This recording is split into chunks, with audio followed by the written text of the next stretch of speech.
కేవలం 7999K up to 10 kgs వరకు బరువు తగ్గి అధిక బరువు నుంచి వచ్చే ప్రధాన సమస్యలను దూరం చేసుకోండి. తెలుగు హీరోలు తెలుగు సినిమాలు కలిసి రావటం లేదని పూరి జగన్నాథ్ తమిళంలోకి వెళ్లిపోయాడా? తెలుగు హీరోస్తో సక్సెస్ కష్టంగా ఉందని విజయ్ సేతుపతిని నమ్ముకొని స్లమ్ డాగ్ తీశాడు. యూటర్న్ తీసుకున్న పూరి ఫ్లాపుల్లో నుంచి బయటపడతాడా? Watch the story. హీరోలను స్టార్స్ ను చేసిన star director Puri Jagannath downfall లో ఉన్నాడు. స్టార్స్ అందరూ ఒక్కసారైనా పూరితో వర్క్ చేయాలని కలలు కనేవాళ్లు. లెజెండరీ రైటర్ విజయేంద్ర ప్రసాద్ పూరికి పెద్ద ఫ్యాన్. ఇంత ఇమేజ్ ఉన్న పూరి ప్రస్తుతం ఒక్క హిట్ కోసం వెయిట్ చేస్తున్నాడు. పూరి జగన్నాథ్ కెరీర్ పోకిరి వంటి బ్లాక్ బస్టర్ హిట్ తర్వాత గాడి తప్పిందని చెప్పాలి. పోకిరి తర్వాత వెంటనే దేశముదురుతో మరో హిట్ కొట్టాడు. అయితే ఆ తర్వాతే ఫ్లాపుల పరంపర మొదలైంది. దేశముదురు తర్వాత ఫ్లాపుల్లో డబుల్ హ్యాట్రిక్ కొడితే గాని బిజినెస్ మ్యాన్ తో హిట్ చూడలేకపోయాడు. పూరి సినిమా అంటే ఈసారైనా హిట్ కొడతాడా అని ఫ్యాన్స్ అడుగుతున్నారు.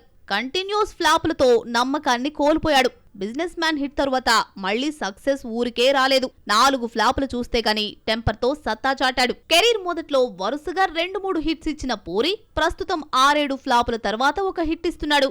టెంపర్ తో ఫామ్ లోకొచ్చాడు అనుకుంటే జ్యోతిలక్ష్మి, లోఫర్, ఇజం, పైసా వసూల్, మెహబూబా వంటి ఫ్లాపులతో పూరి పనైపోయిందన్న కామెంట్స్ వచ్చాయి.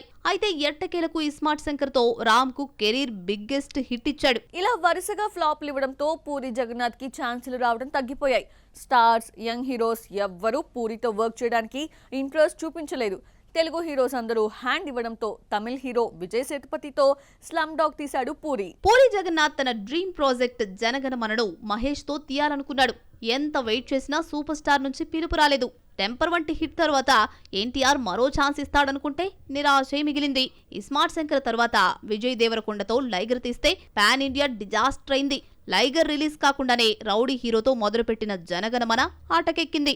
ఆ తర్వాత రామ్ నే నమ్ముకుని డబుల్ ఇస్మార్ట్ తీస్తే ఫ్లాప్ తప్పలేదు. పూరి జగన్నాథ్ సక్సెస్ రేటు బాగా పడిపోయింది. దేశముద్రు హిట్ తర్వాత 9 ఏళ్లలో 21 సినిమాలు తీస్తే 3 సినిమాలు business man, temper, iSmart Shankar మాత్రమే సక్సెస్ అయ్యాయి. ఒకప్పటి star director pan India hit కాదు కదా, తెలుగులో సక్సెస్ కూడా చూడలేకపోవడంతో ఆఫర్స్ తగ్గిపోయాయి. ఛాన్సులు వెతుక్కుంటూ విజయ్ సేతుపతితో స్లమ్ డాగ్ తో అదృష్టం పరీక్షించుకుంటున్నాడు. మరి ఈ మూవీతో స్టార్స్ తన వైపు చూసేలా పూరి స్లమ్ డాగ్ ను తీస్తాడో లేదో చూడాలి.